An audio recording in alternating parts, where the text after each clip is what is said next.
నరేష్, ప్రస్తుతం దిశ అక్యూజ్డ్కి సంబంధించినటువంటి ఎన్కౌంటర్ కేసుకి సంబంధించి ఒక డీటెయిల్డ్ రిపోర్ట్ని సుప్రీంకోర్టు అపాయింట్ చేసినటువంటి సిర్పూర్ కమిషన్ గత ఈ ఏడాది ఫిబ్రవరిలోనే కోర్టుకు సబ్మిట్ చేసింది. అయితే ఈరోజు దీనికి సంబంధించినటువంటి హియరింగ్ ఉంది. అయితే ప్రభుత్వం తరఫున వాదించినటువంటి అడ్వకేట్ శ్యామ్ దివాన్ సింగ్ మాత్రం ఈరోజు రిపోర్ట్ ఎట్లాగో సబ్మిట్ అయింది కాబట్టి దీన్ని హైకోర్టుకు పంపించాలంటూ కూడా ఆయన విజ్ఞప్తి చేశారు. అయితే ప్రస్తుతం ప్రభుత్వ తరపు న్యాయవాది చేసేటువంటి విజ్ఞప్తికి సుప్రీంకోర్టు కూడా ఒక 10 minutes పాటు సమయం ఇస్తున్నాము, 10 minutes తర్వాత మీ డెసిషన్ ఏంటో చెప్పండి అంటూ కూడా చెప్పింది. అయితే మొత్తం ఈ కేసును సుప్రీంకోర్టు నేరుగా మానిటర్ చేయలేదు, హైకోర్టే దీనికి సంబంధించినటువంటి నిర్ణయం తీసుకుంటుంది. ఒక డీటెయిల్డ్ రిపోర్ట్, ఎన్కౌంటర్ కేసుకు సంబంధించినటువంటి డీటెయిల్డ్ రిపోర్టు ఆల్రెడీ వచ్చేసింది కాబట్టి హైకోర్టుకి దీన్ని పంపించాలనుకుంటున్నాము. ప్రస్తుతం ఏ నిందితులు ఎవరైనా సరే, అంటే ఈ కేసులో ఎవరైనా గిల్టీ ఉంటే కనుక ఖచ్చితంగా హైకోర్టు ద్వారానే వాళ్ళకు శిక్ష పడుతుంది అనేటువంటి వాక్యాన్ని కూడా సుప్రీంకోర్టు చేసింది.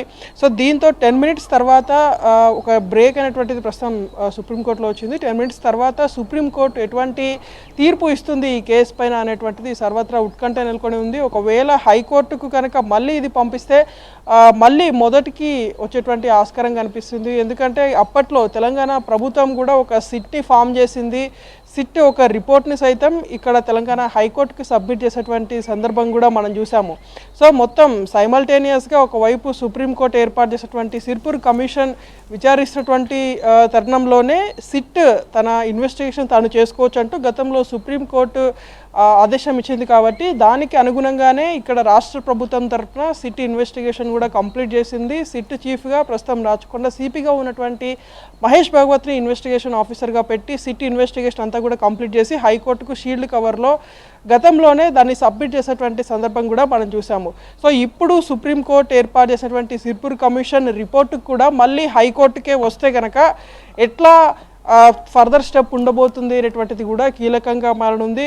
ఎందుకంటే దాదాపు 3 years పాటు కూడా సుదీర్ఘంగా చాలామంది సుమారు 57 మంది సాక్షులను విచారించేటువంటి సిర్పూర్ కమిషన్ అనేక కీలక అంశాలను ప్రశ్నించింది.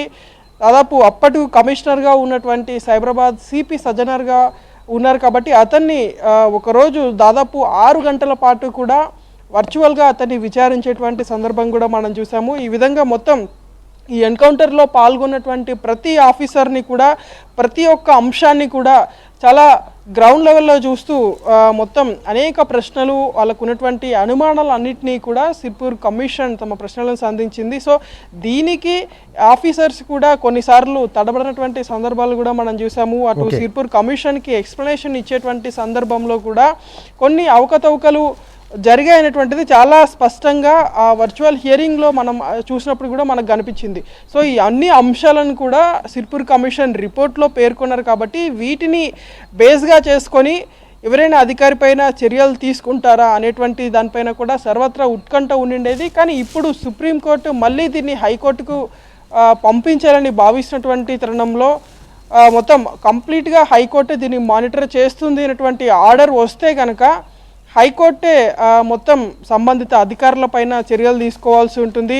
అయితే మొత్తం ఈ డీటెయిల్డ్ రిపోర్ట్ని అంతా కూడా 2 volumes వీళ్ళు సుప్రీంకోర్టుకి సబ్మిట్ చేశారు.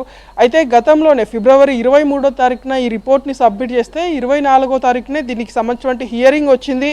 అయితే మొత్తం సుప్రీంకోర్టులో ఈ పిల్ వేసినటువంటి అడ్వకేట్ ఎంఎల్ శర్మ అనేటువంటి అడ్వకేట్ ఉన్నారు. దీంతోపాటు మరొక ఇద్దరు కూడా అప్పుడు జరిగినటువంటి ఎన్కౌంటర్ అంతా కూడా ఫేక్ ఎన్కౌంటర్, దీన్ని సమగ్ర ఇన్వెస్టిగేషన్ ఏజెన్సీ చేత విచారణ చేయించాలని వాళ్ళు కోరినటువంటి సందర్భంలో ఉన్నటువంటి అడ్వకేట్స్ అందరూ కూడా ఆ రిపోర్ట్ని సిర్పూర్ కమిషన్ ఇచ్చినటువంటి రిపోర్ట్ ఏంటో తమకు ఇవ్వాల్సిందిగా వాళ్ళు సీజేని కోరినప్పటికీ అప్పుడు సీజే మాత్రం దానికి నిరాకరించారు.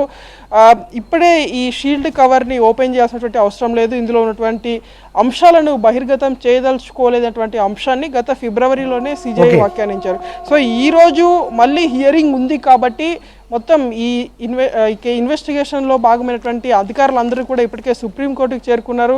సో ప్రస్తుతం వాళ్ళందరూ కూడా చాలా ఉత్కంఠగా ఎదురు చూస్తున్నారు సుప్రీంకోర్టు ఏం చెప్తున్నటువంటి అంశం పైన. సో ఇప్పుడు ఒక 5 minutes పాటు జరిగినటువంటి ఆర్గ్యుమెంట్స్లో మాత్రం మళ్ళీ దీన్ని హైకోర్టుకు పంపించేటువంటి యోచనలోనే సుప్రీంకోర్టు ఉన్నట్టుగా తెలుస్తుంది. మరి అక్కడ ఉన్నటువంటి సంబంధిత అధికారులతో మాట్లాడి మీ క్లయింట్స్తో మాట్లాడి తగిన నిర్ణయం చెప్పండి అంటూ కూడా గవర్నమెంట్ తరఫున ఉన్నటువంటి సీనియర్ అడ్వకేట్ శ్యామ్ దివాన్ సింగ్కి సుప్రీంకోర్టు ఒక 10 minutes పాటు టైం ఇచ్చింది. కాబట్టి మళ్ళీ 10 minutes తర్వాత ఆర్గ్యుమెంట్ స్టార్ట్ కాబోతున్నాయి. ఏం జరుగుతున్నటువంటిది కూడా చూడాల్సి ఉంది నరేష్.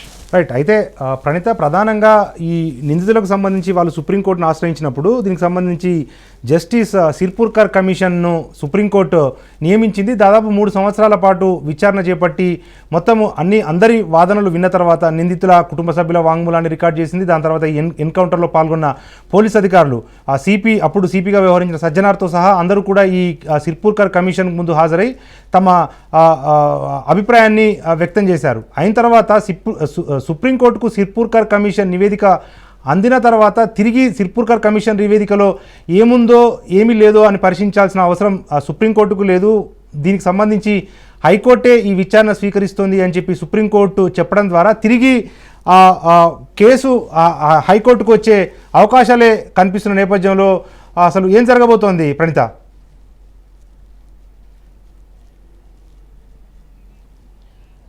ప్రస్తుతం దీనికి సంబంధించి అయితే ఒక హైకోర్టే దీనికి సంబంధించినటువంటి నిర్ణయం తీసుకుంటుంది అనేటువంటి డైరెక్షన్ కూడా ఇంకా సుప్రీంకోర్టు ఇవ్వలేదు. కేవలం ప్రాథమికంగా దీన్ని హైకోర్టే మానిటర్ చేస్తుంది. సుప్రీంకోర్టు అయితే దీన్ని నేరుగా మానిటర్ చేయలేదు అనేటువంటి వాక్యాన్ని సిజేఐ చేసినట్టుగా కూడా మనకి స్పష్టంగా తెలుస్తుంది. సో ఇప్పటికే ఆల్రెడీ హైకోర్టులో ఈ సైమల్టేనియస్గానే మొత్తం ఈ ఎన్కౌంటర్కి సంబంధించినటువంటి కొన్ని పిల్స్ ఇంకా పెండింగ్లో అలానే ఉన్నాయి. సో ఇప్పుడు సిర్పూర్ కమిషన్ రిపోర్ట్ని కూడా హైకోర్టుకే దీన్ని ఫార్వర్డ్ చేస్తున్నాము, హైకోర్టుకు కూడా ఒక కాపీని ఫార్వర్డ్ చేయండి అంటూ కూడా ఇప్పటికే సుప్రీంకోర్టు ఆదేశించినట్టుగా కూడా తెలుస్తుంది. సో మొత్తం ఇప్పుడు ఓవరాల్ ఇన్వెస్టిగేషన్ అంతా కూడా కంప్లీట్ అయిపోయి మొత్తం దాదాపు సాక్షులందరినీ కూడా విచారించి ఒక డీటెయిల్డ్ రిపోర్ట్ని ఇప్పుడు సిర్పూర్ కమిషన్ సుప్రీంకోర్టుకి సమర్పించిన తర్వాత దీన్ని ఏం చేయాలి అంటే తదుపరి ఈ రిపోర్ట్ని అంతా కూడా అనలైజ్ చేసి అధికారులపైన చర్యలు తీసుకోలేదన్నటువంటిది సుప్రీంకోర్టు చేతిలో ఉంటుంది.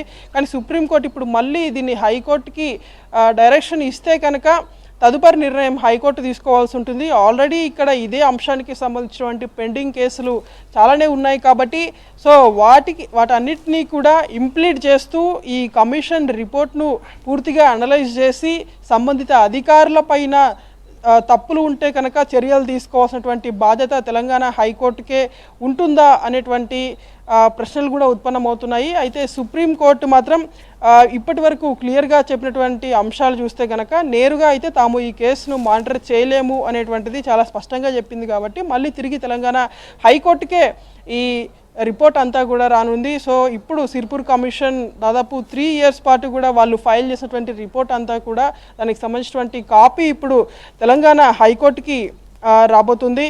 సో ప్రస్తుతం ఇప్పుడు తెలంగాణ హైకోర్టుకి వచ్చిన తర్వాత మళ్ళీ తెలంగాణ హైకోర్టు వేదికగానే దిశ నిందితుల ఎన్కౌంటర్ కేసుకు సంబంధించినటువంటి ఇన్వెస్టిగేషన్ అంతా కూడా రీఓపెన్ చేస్తారా, ఆ సంబంధిత అధికారులపైన చర్యలు తీసుకుంటారా, వారిపైన ఎఫ్ఐఆర్ నమోదు చేస్తారా, లేదంటే ఎటువంటి చర్యలు ఉండబోతున్నాయనేటువంటిది కూడా తెలంగాణ హైకోర్టు వేదికగానే జరగనుంది. Naresh. Right. Thank you Praneetha for the updates.